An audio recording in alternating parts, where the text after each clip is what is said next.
बिस्मिल्लाहिर्रहमानिर्रहीम। आज का हमारा 9th का लेक्चर नंबर 19 होगा और आज के लेक्चर में हम कुछ न्यूमेरिकल्स स्टडी करेंगे। तो न्यूमेरिकल नंबर 5 और 6 आज समझाने की कोशिश करते हैं। न्यूमेरिकल नंबर 5 में कहा जाता है find the value G at a height of 3600 kilometre above the surface of earth. तो अगर मैं इसकी डायग्राम बनाने की ज़रूरत तो नहीं होती, लेकिन समझाने के लिए बेहतर होता है कि डायग्राम साथ बना दी जाए। तो न्यूमेरिकल नंबर 5 में कुछ ऐसे कहा जा रहा है कि ये मेरे पास अगर अर्थ है और इस अर्थ के हाइट 3600 किलोमीटर पर जाकर इस पॉइंट पर कितनी हाइट है 3600 किलोमीटर, इस हाइट पर जाकर आपने जी की वैल्यू क्या करनी है, फाइंड करनी है। एक्सेलरेशन ड्यू टू ग्रेविटी और ग्रेविटेशनल एक्सेलरेशन आपने क्या करना है, फाइंड करना है। तो जब हाइट पे चले जाते हैं तो उस जी को सिंपल जी नहीं लिखा जाता, बल्कि इसके साथ छोटा सा एच लिखा जाता है कि ये कुछ हाइट के ऊपर है जो वैल्यू मालूम करनी है। तो नंबर 5 की जहाँ तक बात की जाती है find the acceleration due to gravity at certain height, तो जब हाइट आ गई तो जी एच हमने क्या करना है, मालूम करना है। इसके साथ कितनी हाइट है वो भी गिवन है। कितनी हाइट दी गई है 3600 किलोमीटर। याद रहे हमेशा डिस्टेंस जो सा होता है वो मीटर में मेजर किया जाता है, जो उसका स्टैंडर्ड यूनिट माना जाता है। सेंटीमीटर हो उसे भी मीटर में कन्वर्ट करना है, मिलीमीटर हो उसे भी मीटर में कन्वर्ट करना है, और किलोमीटर आ जाए तो इसे भी मीटर में कन्वर्ट करना है। किलोमीटर को अगर मीटर में कन्वर्ट करना हो तो मैं इसको 1000 से मल्टीप्लाई करूँगा। तो जब इससे मल्टीप्लाई किया जाता है 3600 से 1000 से, then it will become 3600,000 metre. और अगर इसको स्टैंडर्ड फॉर्म में लिखा जाए तो 3.6 × 10⁶ मीटर लिखा जा सकता है। अब जी का फार्मूला में जो लास्ट हमने न्यूमेरिकल्स किए थे उसमें भी आपको बताया गया था जी का फार्मूला या तो याद होना चाहिए, अगर याद नहीं है तो आप उसे क्या कर सकते हैं, ड्राइव कर लें, क्योंकि कुछ अर्से बाद भूल जाता है। तो अगर आप पिछला मेरा लेक्चर ऑब्जर्व करें तो उसमें जी का फार्मूला भी ड्राइव करने का समझाया गया था। मैथ्स ऑफ अर्थ में जिस हमने काम किया था वैसे ही यहाँ काम किया जाता है।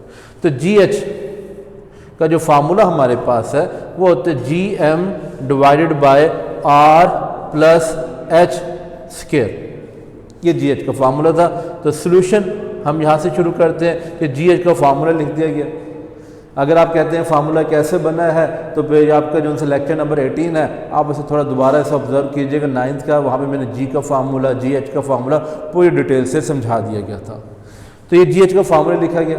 इसमें कैपिटल जी की वैल्यू भी आपको नॉन है, क्योंकि ये ज़मीन है तो ज़मीन के मैथ्स भी आपको ज़बानी याद होना चाहिए। इस चैप्टर में से 3-4 ऐसे कांस्टेंट है जो लाज़िम बार बार आप आएंगे और आपको याद होने चाहिए। पहला जो जी के है, जी की वैल्यू कैपिटल जी की वैल्यू ये ज़बानी याद होनी चाहिए। मैथ्स ऑफ अर्थ इसकी वैल्यू भी ज़बानी याद होनी चाहिए। रेडियस ऑफ अर्थ इसकी वैल्यू भी ज़बानी याद होनी चाहिए। जी की वैल्यू कितनी थी 6.673 × 10⁻⁻11 Newton square metre per square kilogram, जबकि मैथ ऑफ अर्थ था 6 × 10⁻24 किलोग्राम। और रेडियस ऑफ अर्थ भी आपको ज़बानी याद होना चाहिए 6.4 × 10⁻6 मीटर। ये आप गिवन डाटा में भी लिख सकते हैं क्योंकि ये हमें रिक्वायर्ड है इसके अंदर। तो हमने सबसे पहले फार्मूला लिखा गया। फार्मूला लिखने के बाद इसके साथ वैल्यूज पुट की जाएंगी। तो यहाँ तक वैल्यूज़ की बात करते हैं, G capital G 6.673 × 10⁻⁻11 mass of earth इससे मल्टीप्लाई हो रहा है 6 × 10⁻24 divided by R radius of earth. Radius of earth की वैल्यू 6.4 × 10⁻6 प्लस जो हाइट है। अब हाइट यहाँ पे गिवन है, हाइट कुछ भी हो सकती है, 1000 किलोमीटर दे दें। हमारी एक एग्जांपल ऐसी है जिसमें 1000 किलोमीटर हाइट भी गिवन है, तो वहाँ पे आपने इस हाइट के बदले 1000 किलोमीटर लिख दिया जाता है। यहाँ पे 3600 किलोमीटर है तो उसकी वैल्यू लिख दी जाएगी 3.6 × 10⁻6 और इसका होल किया है मेरे पास स्क्वायर है। अब इन्हें सॉल्व करना है। सॉल्व करने का मेथड आपको पहले बताया गया था, कैलकुलेटर में किस तरह वैल्यू लिखनी है वो वैल्यू आपने लिखनी है। अगर आपको एक्सपोनेंट फॉर्म में लिखना नहीं आता तो आप अपने टीचर से या मुझसे रब्ता करके पूछ सकते हैं कि सर ये मल्टीप्लाई 10 की पावर कैसे लिखते हैं कैलकुलेटर में, वो आपको दोबारा समझा दी जा सकती है। तो पहले मैं क्या करूंगा 6.673 इंटू 10 की पावर -11 को 6 इंटू 10 की पावर 24 से मल्टीप्लाई करूंगा। जो ही अगर मैं इन दोनों फिगर्स को मल्टीप्लाई करता हूं तो मेरे पर रिजल्ट आता है 4.0038 इंटू 10⁻14। ये ऊपर का मेरे मल्टीप्लिकेशन का आगे प्रोडक्ट आ गया। नीचे देखा जाए तो पहले इन्हें प्लस करना है। प्लस जो ही मैं करता हूं तो मेरे पास जो वैल्यू बनेगी वो बनेगी 1 इंटू 10 की पावर 7 या 1 के आगे 7 0 लिखे होंगे, ये आता है। इसका क्या लेना है अभी हमने स्क्वायर, क्योंकि अभी स्क्वायर मौजूद है। तो अगर इसकी वैल्यू का स्क्वायर लिया जाए, मेरे पास जो न्यूमिनेटर में लिखा हुआ है 4.0038 इंटू 10 की पावर 14 डिवाइडेड बाय, जो ही मैं इसका स्क्वायर लेता हूं तो ये बनता है 1 इंटू 10 की पावर 14 GH। अब इनको डिवाइड करना है। देखें 10 की पावर 14 न्यूमिनेटर में भी है, 10 की पावर डिनोमिनेटर में भी है 14, तो ये दोनों 10 की पावर 14 आपस में क्या हो जाते हैं, कैंसिल, और GH मेरे पास आता है 4.0038। अगर इसे थोड़ा राउंड ऑफ किया जाए तो 8 है, कैंसिल करके हम क्या कहते हैं 4 लिख सकते हैं, 4 है वो ख़त्म हो गई, क्या बन सकता है 0। तो ये तकरीबन मैं लिख सकता हूँ कि इसकी जो वैल्यू है 4 मीटर पर स्क्वायर सेकेंड है। असल वैल्यू ये है 4.0038, लेकिन हमने जो आंसर लिखना होता है वो बुक को फॉलो करके लिखना होता है। बुक के अंदर राउंड ऑफ करके लिखा गया है, तो अगर 4.0038 को राउंड ऑफ करूँ तो ये 4 बनता है। तो ये मेरे पास जी की वैल्यू बनी है at the height of 3600 kilometre above the surface of earth. In the and result लिखेंगे। रिजल्ट आपको पहले भी बताया गया था कि कैसे इसकी हेडिंग दी जाती है, किस तरह से मैनेज किया जाता है। हर क्वेश्चन में, हर न्यूमेरिकल के अंदर कुछ ना कुछ पूछा जाता है, कैलकुलेट दिस, फाइंड दिस। तो यहाँ पूछा गया था find the value of G at a height of 3600 kilometre. तो यहाँ मैं रिजल्ट में लिखा the value of G at the height of 3600 kilometre या according to above given data is in the end, आखिर में 4 मीटर पर स्क्वायर सेकेंड। जो answer होता है कोशिश किया करें रिजल्ट की जब स्टेटमेंट बनाए बिल्कुल एंड में लिखा जाए। तो यहाँ पे लिखा जाएगा द वैल्यू ऑफ जी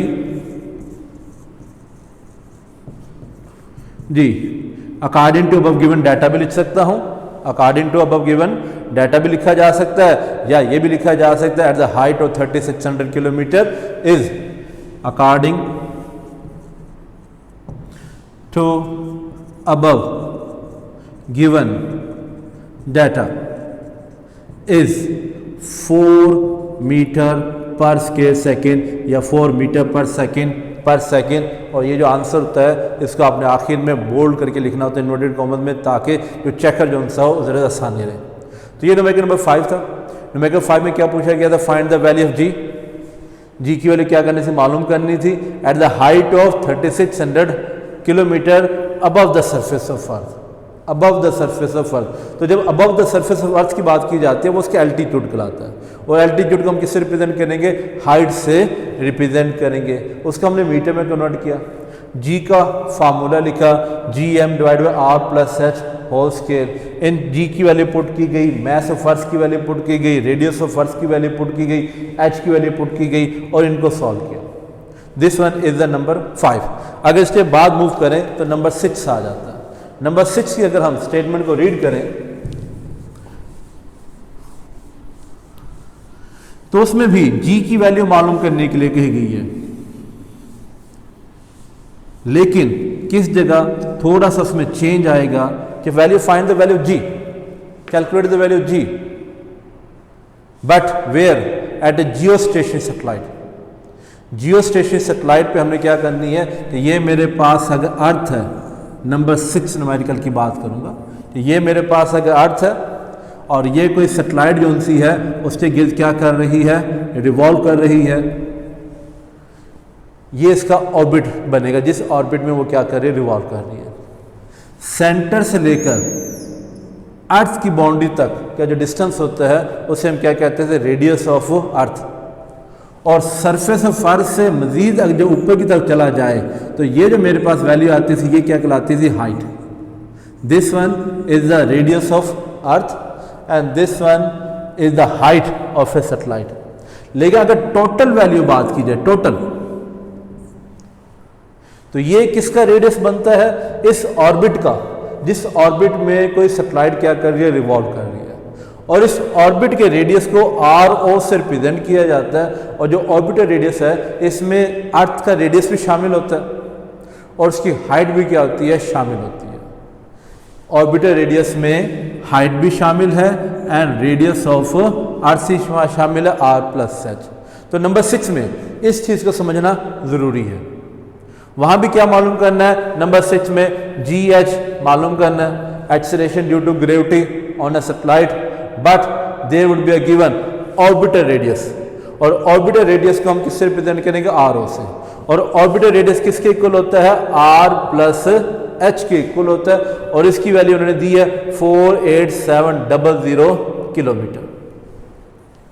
तो हाइट मालूम करनी थी, जी की वैल्यू मालूम करनी थी, लेकिन उसके अंदर क्या चीज़ गिवन दे दी है उसने, ऑर्बिटर रेडियस दी है, नॉट अ एल्टीट्यूड। एल्टीट्यूड नहीं गिवन है बल्कि ऑर्बिटर रेडियस गिवन है, और ऑर्बिटर रेडियस किसके इक्वल होता है, height plus earth radius, same as this, ये किलोमीटर में गिवन है। अब किलोमीटर को पहले किसमें चेंज किया जाएगा, मीटर में। पहले ही 2 zeros थे, तो अगर मैं इसे मीटर में चेंज करूं तो 48700 एंड देन किलो के 1000 3 0 मजीद आ जाएंगे। स्टैंडर्ड फॉर्म में लिख दिया जाए ज़्यादा बेहतर होता है, कैलकुलेशन थोड़ी आसान हो जाती है, और अगर स्टैंडर्ड फॉर्म में लिख दिया जाए तो 4.87 × 10⁻⁷ मीटर, ये आर प्लस एच की वैल्यू आ गई। नाउ जी एच का फार्मूला सेम जब हमने न्यूमेरिकल नंबर 5 में पुट किया था, यहाँ भी वही फार्मूला पुट करेंगे। सोल्यूशन में लिखा जाएगा कि G H is equal to G M divided by R plus H square. अब इसमें वैल्यू पुट करते हैं। कैपिटल जी की वैल्यू कितनी होती है, 6.673 × 10⁻⁻11। Mass of earth 6 × 10⁻24 divided by R plus H. R की वैल्यू पुट नहीं करनी, अच्छा बच्चे यहाँ गलती कर जाते हैं, आर की वैल्यू पुट कर देते हैं, जो इससे गलत हो जाएगा। आर प्लस एच पूरे की वैल्यू है ये 4.87 × 10⁻7 का स्क्वायर, ये पूरी की वैल्यू है। इसमें आर की वैल्यू भी शामिल है, हाइट भी शामिल है, आर की वैल्यू भी क्या इसके अंदर शामिल है, ये लिख दिया गया।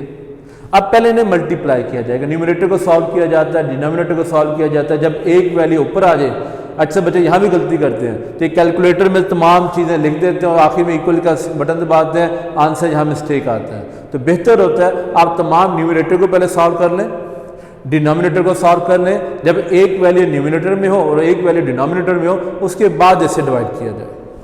तो पहले अगर मल्टीप्लाई करता हूँ 6.673 × 10⁻⁻11 को 6 × 10⁻24 उसके मैथ्स के साथ, तो ये वैल्यू बनती है 4.0038 × 10⁻14, ये वैल्यू आई है।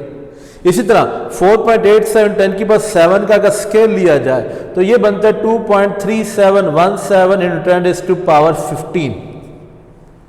स्केल लें 4.87, कैलकुलेटर से आप सॉल्व कर सकते हैं। स्केल लेने के बाद आएगा 2.3717, 1 को राउंड ऑफ किया गया, 7 जैसा कुछ और वैल्यूज आती थी, तो 10⁻15 आ गया। अब इन दोनों को डिवाइड करना है। जो ही अगर डिवाइड किया जाए तो मेरे पास जो आंसर आता है 0.1688 आता है। राउंड ऑफ किया जाए, आंसर ये बेहतर है, एक्यूरेट है, लेकिन अब बेहतर होता है कि हम बुक का आंसर लिखा जाए। तो अगर मैं इसे राउंड ऑफ करूँ 0.16, लास्ट डिजिट 8 है, अगर लास्ट डिजिट 5 से ग्रेटर हो तो उसे हम क्या करते हैं, डिलीट करके उससे जो प्रीवियस होता है उसमें एक ऐड कर देते हैं। तो एक ऐड करने से ये बन जाएगा 0.169। मजीद राउंड ऑफ किया जाए तो इसको मैं लिख सकता हूँ 0.17 मीटर पर स्क्वायर सेकेंड। आप डायरेक्ट भी लिख सकते हैं 0.17, राउंड ऑफ करके भी 0.17। 0.17 क्यों लिखा गया, क्योंकि बुक में ये लिखा था। बुक के अंदर जो आंसर होता है, कोशिश किया करें हर न्यूमेरिकल का वही आंसर लिखा जाए। अक्सर हमने पेपर में जब रीचेकिंग अगर अच्छे बच्चे करवाते हैं, यहाँ पे उन्होंने आंसर लिख दिया था 2, मजीद अगर मैं इसे राउंड ऑफ करूँ तो ये 0.2 बनता है।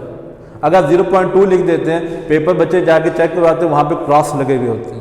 पूछा जाता है भी क्रॉस क्यों लगा हुआ, कि जो टीचर ने चेक करना था वो चेक कर देगा, आप इसे अब चैलेंज नहीं कर सकते। तो उससे बचने के लिए हम कहा जाता है कि जितने आंसर हो आपके बुक वाले वही लिखा जाए। तो ये बनता है 0.17 मीटर पर सेकेंड, या 0.17 मीटर पर स्क्वायर सेकेंड, ये इसका आंसर आ जाता है। इसके बाद आपने क्या लिखना है, इसका रिजल्ट लिखना है। अब रिजल्ट में वही चीज़ आ जाती है कि क्या मालूम करना था, कैलकुलेट करना था, फाइंड करना था value of G, the value of G at the height and the geostationary orbit या according to above given data, the value of G according to above given data, simply according to above given data लिख दें। According to above given data का मतलब क्या है, जो ऊपर data दिया गया था उसके मुताबिक क्या आंसर निकला इसके 0.17 मीटर पर स्क्वायर सेकंड। तो ये था न्यूमेरिकल नंबर 6। इसमें हेडिंग जैसे पहले बताया गया था, आप हेडिंग दे सकते हैं, गिवन डाटा की हेडिंग दी जाती है शुरू में, आप फार्मूला की हेडिंग दे सकते हैं, फार्मूला के बाद सॉल्यूशन की हेडिंग दी जाएगी और सॉल्यूशन की हेडिंग के बाद क्या रिजल्ट की हेडिंग दी जाएगी। तो ये दो न्यूमेरिकल थे आज, नंबर 5 एंड नंबर 6, दोनों सेम फार्मूले से पुट किए गए हैं, सॉल्व किए गए हैं। एक में यही फार्मूला था लेकिन आर की वैल्यू दी गिवन थी, दूसरा ऑर्बिटर रेडियस की वैल्यू गिवन थी। तो फार्मूला आपको याद होना चाहिए, अगर याद ना हो तो इसे ड्राइव करना आना चाहिए। ड्राइव लेक्चर नंबर जो मेरा पिछला लेक्चर था या लेक्चर नंबर 18, उसमें ये ड्राइव करना समझाया गया था। आप एक दफ़ा उस वीडियो को भी क्या कर सकते हैं, ऑब्जर्व कर सकते हैं। Hope understand.